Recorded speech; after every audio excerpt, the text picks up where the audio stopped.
하나님의 말씀 요한일서 1장 1절에서 4절의 말씀입니다. 태초부터 있는 생명의 말씀에 관하여는 우리가 들은 바요, 눈으로 본 바요, 자세히 보고 우리의 손으로 만진 바라. 이 생명이 나타내신 바 된지라. 이 영원한 생명을 우리가 보았고 증언하여 너희에게 전하노니 이는 아버지와 함께 계시다가 우리에게 나타나신 바 된 이시니라. 우리가 보고 들은 바를 너희에게 전함은 너희로 우리와 사귐이 있게 하려 함이니 우리의 사귐은 아버지와 그의 아들 예수 그리스도와 더불어 누림이라. 우리가 이것을 쓰면 우리의 기쁨이 충만하게 하려 함이라. 아멘. 안식일을 맞이하여 주의 전을 차신 우리 모든 성도님들을 환영합니다. 주의 은혜가 오늘 이 자리에 함께 하신 모든 성도님들의 가정에 충만히 임하시길 축원합니다. 저는 오늘부터 요한 1서의 말씀을 여러분들과 함께 나누고자 합니다. 제가 이번 한동안 여러분들과 함께 나누고자 하는 주제는 요한을 통해 보내시는 예수님의 프로포즈라는 주제입니다. 그래서 오늘 그 첫 시간으로 함께 살필 말씀의 제목은 매파 요한입니다. 오늘 우리는 이 매파 요한에 대해서 이야기하기 전에 예수님과 우리는 어떤 관계인지를 먼저 생각해 보아야 합니다. 우리가 알고 있는 하나님, 예수님과 우리는 어떤 관계입니까? 우리는 흔히 그렇게 얘기합니다. 사랑의 관계라고요. 그렇습니까? 예, 사랑의 관계입니다. 그렇다면 하나님과 우리 사이의 사랑이란 어떤 사랑일까요? 일반적으로 사람들이 생각하는, 성도들이 생각하는 사랑은 아가페적인 사랑이에요. 그럼 이 아가페 사랑은 어떤 특징을 가지고 있을까요? 이 아가페 사랑을 뭐라고 이야기하느냐? 신적 사랑이다, 이렇게 얘기합니다. 그래서 하나님이 우리를 향하여 일방적으로 베푸시는 사랑을 아가페 사랑이라고 해요.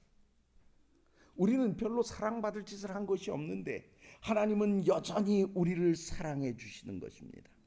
이걸 아가페적 사랑이라고 해요. 마치 사랑받는 우리의 의사와 상관없이 그렇게 우리에게 보여내 주시는 그런 사랑이라는 것입니다. 그렇다면 성경에 나타난 하나님이 원하시는 사랑은 어떤 사랑일까요? 그 첫 번째는 서로 교감을 주고받을 수 있는 양방향 사랑입니다. 서로 사랑을 주고 받는 양방향 사랑이에요. 그래서 요한복음 13장 34절에서 예수님은 이렇게 말씀하십니다.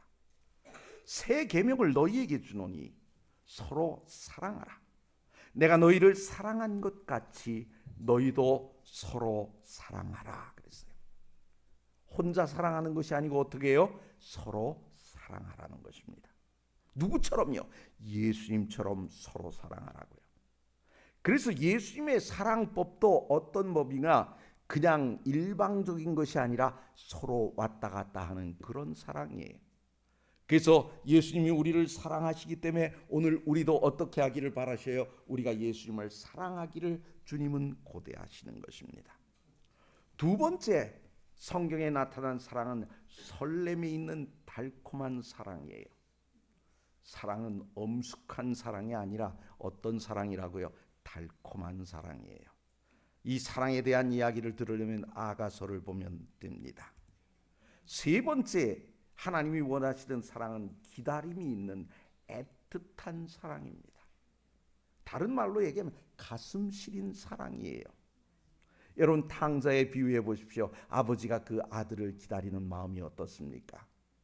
올람 오고 말람 마라 이러고 느긋하게 기다리는 사랑이었습니까? 아닙니다. 매일같이 문 밖에 나가서 기다리는 애틋한 사랑이에요. 네 번째 사랑은 뭐냐? 서로에 대해 책임질 줄 아는 확실한 사랑입니다. 요한복음 13장 1절에 봅시다. 이런 말씀이 있어요. 세상에 있는 자기 사람을 사랑하시되, 그 다음 말씀 같이 읽읍시다. 어떻게 해요? 끝까지 사랑하시니라. 예수님이 우리를 사랑하시는 그 사랑은, 하나님께서 우리를 사랑하시는 그 사랑은 자기 사람들을 사랑하시되 언제까지요? 끝까지 사랑하신다고. 하나님은 그런 분이세요. 다섯 번째 사랑은 어떤 사랑이냐? 질투할 줄 아는 강렬한 사랑입니다. 질투할 줄 아는 강렬한 사랑. 신명기 4장 24절이요. 내 하나님 여호와는 소멸하는 불이시요 질투하시는 하나님이시니라 그랬어요. 하나님께서는 우리를 향하여 질투하셔요. 우리가 하나님 외에 다른 어떤 신을 사랑하게 되면 질투하셔요. 그래서 화냅니다. 근데 질투해서 화내는 이유가 뭐지요? 딴 사람 사랑하지 말고 날 사랑해 달라는 것입니다. 하나님의 사랑, 성경에 나타난 하나님이 원하시는 사랑은 이 다섯 가지입니다. 그럼 이 성경은 이 다섯 가지 형태의 사랑을 어떤 관계로 묘사할까요? 신랑과 신부, 남편과 아내의 사랑으로 표현합니다. 에베소 5장 25절 또 32절의 말씀 봅시다. 남편들아, 아내 사랑하기를 그리스도께서 교회를 사랑하시고 그 교회를 위하여 자신을 주심같이 하라. 32절이요. 이 비밀이 크도라. 나는 그리스도와 교회에 대하여 말하노라 그랬어요. 예수님과 교회를 어떻게 지금 보고 있어요? 신랑과 신부로 보는 것입니다. 복음 전도에 있는 말씀을 봅시다. 그리스도와 그리스도의 교회와의 관계는 매우 밀접하고 신성한 것이며 그리스도는 신랑이요 교회는 신부인 것이다 그랬어요. 교회와 예수님과의 관계가 뭐라고요? 신랑과 신부의 관계다라고 정의하고 있는 것입니다. 오늘 우리는 이 신랑과 신부를 살피면서 누구도 함께 살피고자 하는가 하면 바로 이 매파를 같이 생각해 보고자 합니다. 결혼식의 주인공은 누구입니까? 당연히 신랑과 신부이지요. 근데 고대 사회를 보십시오. 고대 사회에서 한다 하는 가문들은요, 홍기에 찬 자녀를 결혼시키기 위해 고용하는 사람이 있습니다. 그게 누군지 아십니까? 바로 매파입니다. 이게 뭡니까? 매자는 중매 매자예요. 파는 할미파예요. 다시 말하면 중매쟁이, 혼인을 중매하는 할멈을 뭐라고 그래요? 매파라고 이야기하는 것입니다. 이 뼈대 있는 가문들의 혼인 방식은 다 중매 결혼이에요. 우리나라를 봐도 그렇죠. 뼈대 있는 가문들은 다 중매 결혼을 합니다. 돌아다니다가 자기들끼리 마음에 맞는 대로 결혼하는 것 아니에요. 아직 결혼 안 한 우리 청년들 잘 생각하십시오. 돌아다니다가 지 마음대로 결혼하는 거 아니에요. 네. 이삭이 왜 에서를 염려했습니까? 에서가 지 마음대로 결혼했기 때문에 그래요. 그래서 이삭은 에서를 염려했던 것입니다. 이 매파는 신랑과 신부가 혼인으로 맺어지도록 막후에서 활동하는 보이지 않는 주역입니다. 그러니 중요할까요? 중요하지 않을까요? 결혼에 있어서 매파는 매우 중요한 것입니다. 그러면 고대의 이 중매 결혼이 현대의 중매 결혼과 어떤 점에서 차이가 있을까요? 현대는요, 소개받은 후에 어떻게 합니까? 정말 소개받은 정보대로 그런 사람인지 확인해 보지요. 그러고 나서 결혼합니다. 그렇지 않아요? 다 그렇지 않아요. 일단 소개받은 다음에 한동안 사귀어보고 마음에 들면 그때 결혼하는 거예요. 근데 고대는 어떻습니까? 혼례 전에 배우에 대해 받은 정보는 이 매파가 전해준 것이 전부입니다. 여러분, 히브리어에서 야다라는 단어가 있어요. 이 야다라는 단어가 알다 이런 뜻이에요. 이 알다라는 말의 어원을 살펴보면 뭐냐? 첫날 밤을 함께 보낸 신랑과 신부에게서 이 야다라는 단어가 유래된 거예요. 왜 그럴까요? 지금까지는 매파가 소개해 줬는데 그 사람 얼굴 본 적이 없어요. 이 당시엔 사진도 없으니 얼굴이 어떻게 생겼는지, 코가 삐뚤어졌는지 뒤집어졌는지 알 수가 없어요. 눈이 찢어졌는지 둥그런지 작은지 아무것도 몰라요. 어디 가서 확인하는 거예요? 신방에 들어가서 확인하는 거예요. 그곳에서 첫날 밤을 보내야만 비로소 아하, 내 아내가 이런 사람이구나, 내 신랑이 이런 사람이구나 아는 거예요. 그래서 알다라는 단어가 어디에서 나왔다고요? 이 첫날 밤을 함께 보낸 신랑 신부에게서 유래된 것입니다. 이삭의 결혼의 예를 봅시다. 창세기 24장을 한번 참조해 보십시오. 아브라함이 늙은 종을 하란으로 보냅니다. 그리고 어떻게 하죠? 이삭의 아내를 간택해 오도록 명합니다. 그러니 이 늙은 종은 뭡니까? 혼인을 중매하는 할아범이지요. 그는 낙타를 타고 옵니다. 여기 이삭의 아내는 이제 낙타를 타고 옵니다. 그러다가 어떻게 하죠? 저쪽에서 이삭이 오니까 얼굴을 가립니다. 왜요? 언제 보여줘야 돼요? 첫날 밤 보여줘야 되기 때문에요. 그런데 이삭은 어떻게 하죠? 이 얼굴을 가린 리브가를 맞아들여 그는 아내로 삼습니다. 자, 그렇다면 요한 일서에서 요한의 역할은 무엇일까요? 3절의 말씀 봅시다. 우리가 보고 들은 바를 너희에게도 전함은 너희로 우리와 사귐이 있게 하려 함이니 우리의 사귐은 아버지와 그의 아들 예수 그리스도와 더불어 누림이라 그랬어요. 같이 한번 읽어봅시다. 시작. 우리가 보고 들은 바를 너희에게도 전함은 너희로 우리와 사귐이 있게 하려 함이니 우리의 사귐은 아버지와 그의 아들 예수 그리스도와 더불어 누림이라 그랬어요. 이 말씀을 좀 쉽게 설명해 봅시다. 지금 요한이 보고 들은 바를 전한다 이렇게 얘기합니다. 왜일까요? 그 첫 번째는 우리와 사귀자 하는 거예요.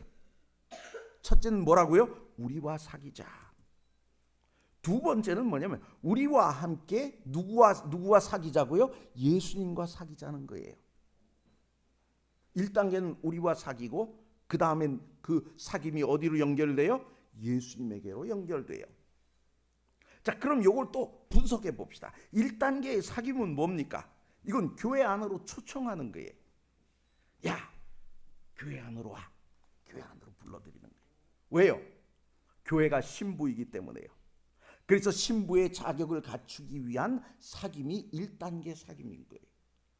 그래서 이제 우리가 선교하는 것은 다 뭐예요? 그들이 예수님의 뭐가 되도록? 신부가 되도록, 교회가 되도록 초청하는 거지요. 2단계 사귐은 무엇입니까? 아들 예수 그리스도와의 사귐입니다. 다시 말하면 교회의 일원, 다시 말하면 신부가 되었으니 누굴 맞으라고요? 신랑을 맞으라는 것입니다. 지금 요한은 조금 아까 3절에서 그것을 우리에게 이야기하고 있어요.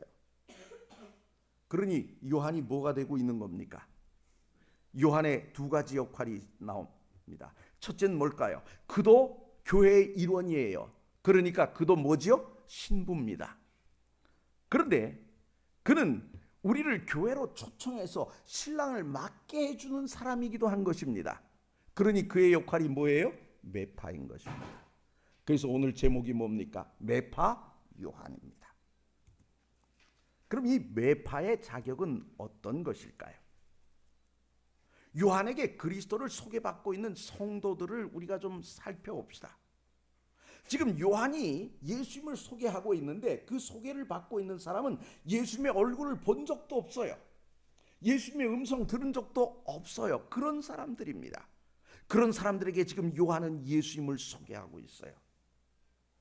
예수님에 대한 경험적 지식이 전혀 없는 자들에게 무엇이 필요할까요? 그것은 예수님에 대한 경험적 지식, 다시 말하면 확실한 지식을 가진 사람의 믿을 만한 정보를 바탕으로 한 소개인 것입니다. 예수님을 믿어. 내가 예전에 예수님 만나봤거든. 3년 반을 따라다녀 봤거든. 그분의 음성을 내가 들었거든. 그분을 내가 손 잡아봤거든. 그래서 내가 확실하게 얘기해 줄 수 있는 거야. 이렇게 하고 있는 것입니다. 요한이 매표가 될 수 있는 이유를 좀 더 살펴봅시다. 요한일서 1장 1절을 현대어 성경에서 한번 읽어보겠습니다. 우리는 생명의 말씀에 대해 말하고자 합니다. 이 말씀은 세상이 시작되기 전부터 있었습니다. 우리는 그분을 눈으로 보고 그분의 말씀을 귀로 듣고 그분의 몸을 손으로 만져보았습니다. 지금 예수님은 이 세상이 있기 전부터 계셨던 분이에요. 그런데 그분을 자기는 눈으로 보았고 그의 말씀을 귀로 들었고 그의 몸을 손으로 만져보았다라고 이야기하고 있습니다. 그러면 요한일서 1장 1절에 나타난 매파로서의 요한의 특징은 어떨까요? 소심한 성격의 소유자입니다. 왜 이렇게 소심한 성격이라고 제가 그랬을까요? 우리가 느낄 수 있는 감각은 오감이라 그러죠. 오감이 뭐뭐 있습니까? 볼까요? 시각, 청각, 후각, 미각, 촉각이에요. 5가지입니다. 근데 이 요한은 이 오감 중에서 시각과 청각과 촉감만 거론하고 후각, 미각은 얘기 안 해요. 다 못했기 때문에 제가 그냥 소심하다 이렇게 얘기했습니다. 공생의 기간 중 제자들은 이 후각으로 무엇을 느꼈을까요? 예수님을 후각으로 느꼈을까요? 안 느꼈을까요? 여러분 한번 생각해 봅시다. 3년 반 동안 예수님 걸어 다니셨어요. 그죠? 그러니 몸에서 땀 냄새 날까요? 안 날까요? 아마 예수님의 채취를 가장 가까이에서 맡아본 사람들이 누굴까요? 예수님의 제자들일 겁니다. 예수님이 베푸시는 선행을 통해 풍겨나는 선한 향기 맡아봤을까요? 맡아봤을 거예요. 고린도후서 2장 15절의 말씀 봅시다. 우리는 구원받는 자들에게나 망하는 자들에게나 하나님 앞에서 뭐라고요? 그리스도의 향기니 그랬어요. 오늘 우리는 예수님의 향기가 되어야 되는 사람이에요. 근데 그 예수님의 향기를 직접 맡아본 사람이 누구죠? 요한이었던 것입니다. 그렇다면 공생의 기간 중 제자들의 미각은 무엇을 느꼈을까요? 예수님의 말씀이 얼마나 달고 오묘한지 그들은 경험했을 겁니다.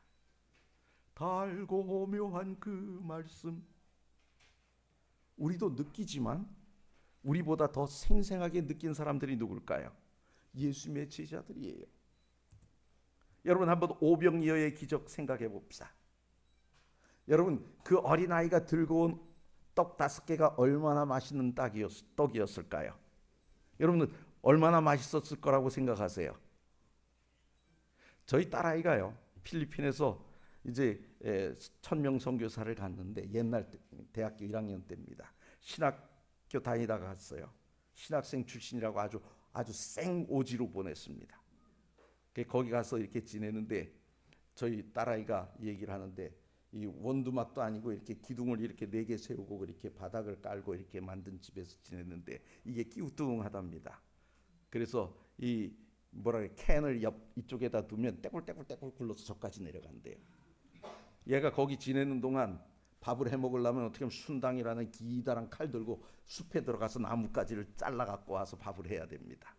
또 한 몇백 미터를 걸어가서 물을 떠와야만 밥을 먹을 수 있는 그런 곳에서 지냈어요.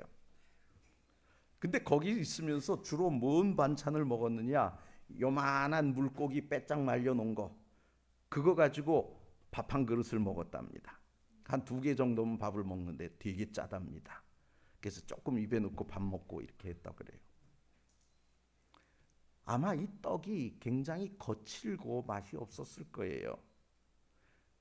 그래서 그냥 삼키기 힘드니까 뭐가 필요해요? 요만한 물고기 말려놓은 거 필요했을 겁니다. 근데 그것이 예수님 손에 들어가니까 어떻게 해요? 장정만 5천 명이 넘는 그런 무리들이 먹을 수 있는 음식이 됐어요. 여러분, 그 예수님의 손을 통해 전해지는 이 하늘의 맛이 어땠을까요? 우리가 한번 좀 생각해 봅시다. 그것을 다 느껴본 사람이 누구예요? 요한인 것입니다. 그렇다면 우리가 좀 생각해 볼 문제는 무엇일까요? 이런 엄청난 기적을 보면서 먹은 떡과 물고기는 어떤 맛이었을까? 우리 한번 좀 생각해 볼 필요가 있죠. 여러분, 그때 그 떡을 먹으면서 사람들은 음식 맛에 관심을 가졌을까요? 아니면 예수님께서 베푸시는 그 이적에 관심이 있었을까요? 와, 어떻게 떡 5개와 물고기 2마리가 이렇게 계속 우리들에게 전해지는 거야? 놀랬을 거예요. 그렇죠? 놀랬을 겁니다. 성경에 묘사된 하나님을 아는 방법 중 아주 특이한 방법이 하나 있어요. 그게 뭡니까? 시편 34편 8절. 너희는 여호와의 선하심을 어떻게 알으라고요? 맛보아 알라 그랬어요. 맛보아 알라. 여러분, 오늘 우리가 하나님을 아는 방법 가운데는 눈으로 보고 귀로 듣고 손으로 체험하는 것만 있는 것이 아니라 뭐도 있어요? 맛보아 아는 것도 있어요. 그런데 이 오감 중에서 후각, 미각을 뺀 이 삼감, 시각, 청각, 촉각만으로 지금 예수님의 경험을 이야기하고 있기에 요한복음서가 지금 소심하다 이렇게 말한 겁니다. 후각과 미각으로 체험한 그 예수님을 소개할 수 있음에도 지금 그는 그렇게 하지 못하고 있는 것입니다. 그런데 말입니다. 요한이 듣고 보고 만진 경험은 어느 정도의 힘을 가졌을까요? 지금 3가지만 얘기했는데 이 3가지가 어느 정도의 힘이 있을까요? 여러분, 재판을 진행할 때 현장을 목격했다, 당사자의 이야기를 직접 들었다는 거 하는 것만으로도 그의 말에 증거의 능력이 인정받습니까? 못 받습니까? 받잖아요. 여러분, 보고 들은 것만으로도 증거의 능력이 있어요. 힘이 있는 것입니다. 요한은 듣고 보았을 뿐만 아니라 어떻게 했죠? 손으로 만져보기까지 했어요. 그러니 그의 능력, 그의 증언은 확실한 증거 능력을 지니는 것입니다. 오늘 우리가 오늘의 본문에서 보아야 될 것 같은데 하나는 태초부터 있는 생명의 말씀이라는 겁니다. 요한이 듣고 보고 손으로 만진 것이란 무엇이냐? 1절 보니까 태초부터 있는 생명의 말씀에 관하여 우리가 들었고 보았고 만졌다고 이야기하고 있어요.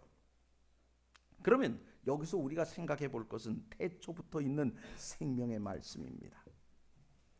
태초부터 있는 생명의 말씀이란 무엇일까요? 요한복음 1장 1절에 3절의 말씀 봅시다. 태초에 말씀이 계시니라. 이 말씀이 하나님과 함께 계셨으니 이 말씀은 곧 하나님이시니라. 그가 태초에 하나님과 함께 계셨고 만물이 그로 말미암아 지은 바 되었으니 지은 것이 하나도 그가 없이는 된 것이 없느니라 그랬어요. 여기 지금 누구를 이야기하고 있습니까? 지금 창조주이신 예수님을 이야기하고 있는 것입니다. 태초부터 있는 생명의 말씀은 누구예요? 예수님이에요. 그럼 요한의 기억 중 가장 생생했을 것 같은 예수님에 대한 기억은 무엇이 있을까요? 십자가의 죽음과 부활 그리고 승천이었을 겁니다. 왜일까요?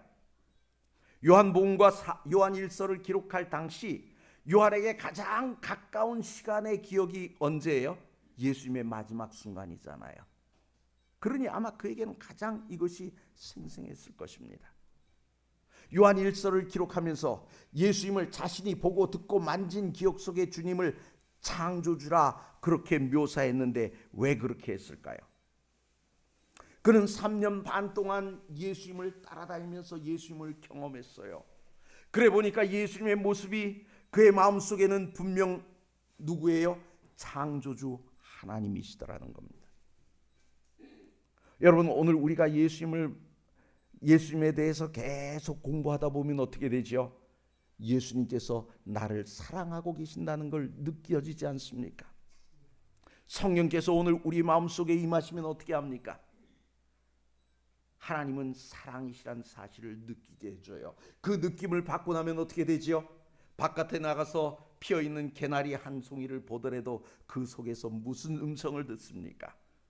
하나님은 사랑이시다라는 음성을 듣게 되는 거예요. 여러분, 오늘 우리가 안식학교 교과를 통해서 배웠지요. 마귀는 우리에게 의심을 심어주기 위해 계속 이론적으로 우리를 괴롭힙니다. 유혹합니다. 우리의 가진 생각들을 흐트러 놓으려고 노력합니다.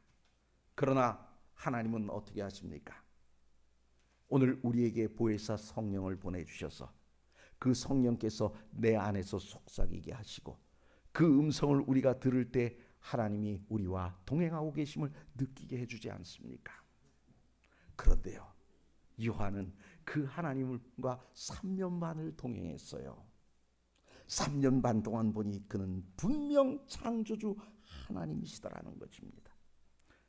여러분, 베드로가 뭐라고 신앙 고백하지요? 주는 그리스도시요 살아계신 하나님의 아들이십니다 라고 외쳤어요. 놀라운 신앙 고백이었죠. 그와 동일한 고백이 바로 이 고백인 것입니다. 그럼 요한복음과 요한일서에 기록된 이 말씀이란 무엇일까요? 헬라어로 로고스입니다. 로고스. 근데 이 헬라인들에게 로고스란 무엇이냐? 온갖 신들 중에서 최고의 신입니다. 알 수 없는 신이에요. 로고스는 알 수 없는 신이에요. 최고의 신. 헬라인들은요, 인간과 소통하는 신은 저급한 신으로 여겨요. 그래서 예수님은 아주 저급한 신이에요. 왜요? 신이 인간 구하겠다고 이 땅에 인간의 몸을 뒤집어 쓰고 내려와서 죽었다 살았다 막 하늘로 갔다 하니까 이거는 저급한 신이라는 거예요. 제일 바닥의 신이라. 최고의 신은 어떤 신이냐? 인간하고 소통하지 않기 때문에 인간이 알 수 없는 신이라는 거예요. 그 신을 뭐라고 그래요? 로고스라 그러는 거예요. 요한은 알 수 없다고 여겨졌던 그 신을 알고 보니 어떤 분이더라? 천지를 창조하고 우리에게 영생을 주는 분이시라고 밝힌 것입니다. 어디서요? 요한복음과 요한일서에서 그렇게 얘기하고 있는 거예요. 그럼 요한복음 1장 1절의 말씀과 요한일서 1장 1절에서 이야기하는 그 말씀 로고스를 한번 비교해 봅시다. 1장 1절 요한복음, 태초에 말씀이 계시니라.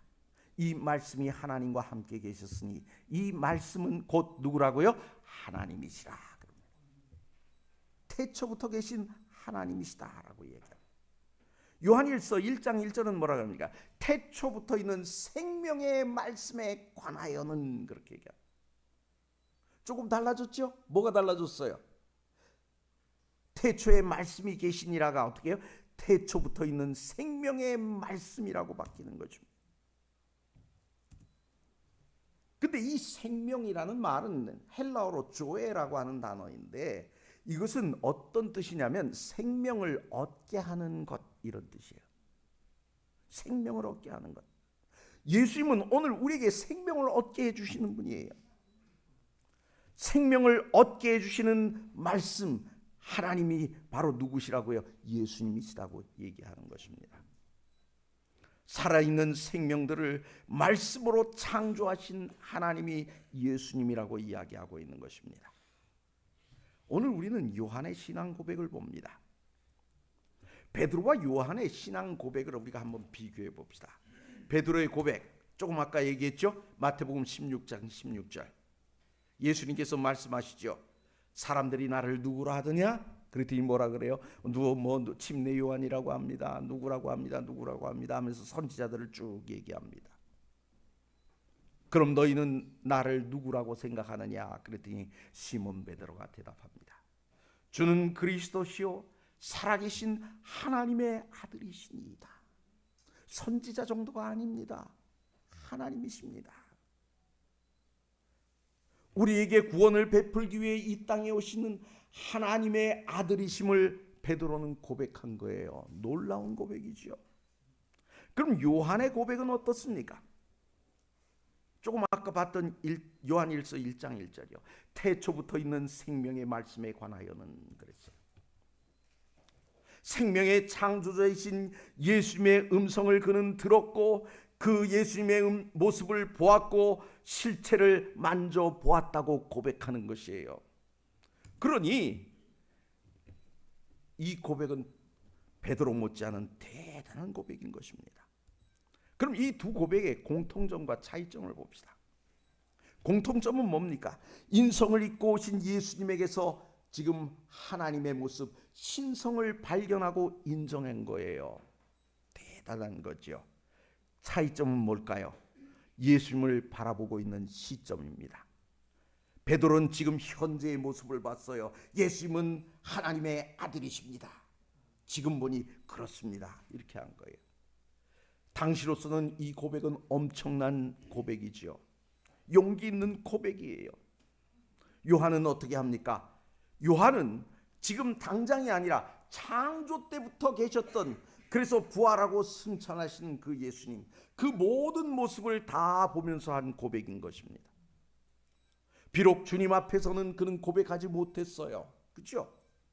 그렇지만 글로 남긴 고백으로, 그 고백으로는 베드로의 고백보다 더 큰 믿음의 고백이었다는 것입니다. 그럼 요한의 고백의 의미는 무엇일까요? 이제 사람들에게 신랑 되신 예수님을 소개합니다. 근데 그 예수님에 대해서는 누가 더 잘 안다고요? 내가 제일 잘 알고 있다. 왜? 내가 보았고 그의 음성을 들었고 내가 그의 몸을 만져보았으니 내가 제일 잘 안다 라고 얘기하는 것입니다. 너희를 지금 신부로 주님을 앞에 중매하게 하는 내가 적임자다라고 얘기하고 있어요. 왜? 너희가 예수님과 혼례를 올리기 전에는 신랑에 대해 경험적으로 알 수 없기 때문에 알고 있는 내가 가장 뭐다? 적임자다라고 이야기하는 것입니다. 그러니 경험적으로 아는 내 말을 들어야 너희는 행복해진다라고 이야기하는 것입니다. 그래서 요한은 이렇게 얘기하죠. 내 사명은 내 경험을 전함으로 너희도 그리스도의 신부가 되게 될 수 있게 하는 것이다라고 이야기하는 것입니다. 요한은 지금 오늘 우리에게 예수님의 프로포즈를 전하고 있는 것입니다.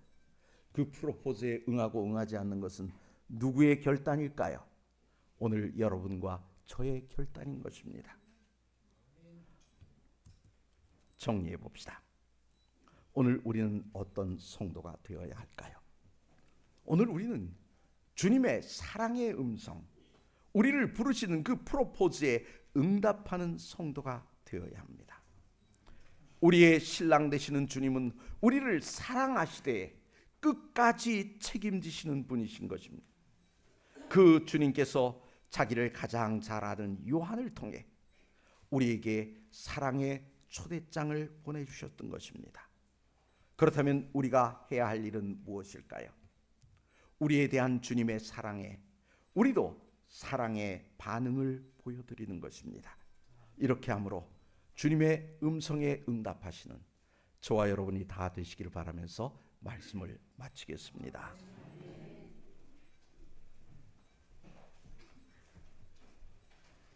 이제 마치는 찬미 421장입니다. 421장입니다. 다 같이 일어나서 부르시겠습니다. 찬미 후에 말씀을 대언해 주신 목사님께서 축도를 해 주시겠습니다.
거룩하신 하나님 아버지, 주의 은혜에 감사드립니다. 주님께서 요한을 주의 제자로 삼으시고 요한을 통해 오늘 우리에게 사랑의 메시지를 보내주셨습니다. 아버지 하나님, 이제 우리가 그 메시지를 들었사오니 주님의 사랑에 응답하여 주의 거룩한 신부가 되기 위해 준비하는 저희들의 삶이 될 수 있도록 주여 은혜 베풀어 주시옵소서. 거룩하신 하나님 아버지, 주님은 우리의 신랑이 되시며 우리를 사랑하시되 끝까지 사랑하시는 분임을 오늘 우리가 알았습니다. 아버지 하나님, 이제 그 사랑을 오늘 우리도 다시 한번 우리의 삶 속에서 실현하는 거룩한 성도 다 되게 은혜 베풀어 주시옵소서. 이제는 우리 주 예수 그리스도의 무한하신 은혜와 아버지의 놀라운 사랑과 성령님의 감화교통하심이 이제로부터 영원토록 이 자리에 머리 숙인 모든 성도들과 함께하여 주시옵기를 우리를 사랑하시는 예수 그리스도의 이름으로 간절히 축원하옵나이다. 아멘. 이제 음악이 마칠 때까지 자리에서 개인 기도하시겠습니다.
저기 뒤에 최차순 지사님이 쓴 책을 제가 잠깐 봤는데 내용이 되게 짧으면서 핵심 기별이고 성령이 인도하시는 거에 따라서 쓰신 것 같거든요. 그리고 전 총장님이신 삼육대학교 남대극 목사님께서 그 추천사까지 써주신 것 같아요. 그래서 내용이 괜찮은 것 같으니까 혹시 전도용으로 필요하실 분들은 가져가셔서 좀 읽어보시고 나눠주시면 좋겠어요. 특히 개신교 다닌 사람들한테 보내시면 좋을 것 같아. 이들은 잘 모르잖아요. 안식일에 대해서. 근데 예수님에 대해서 얘기를 썼기 때문에 내용이 괜찮아요.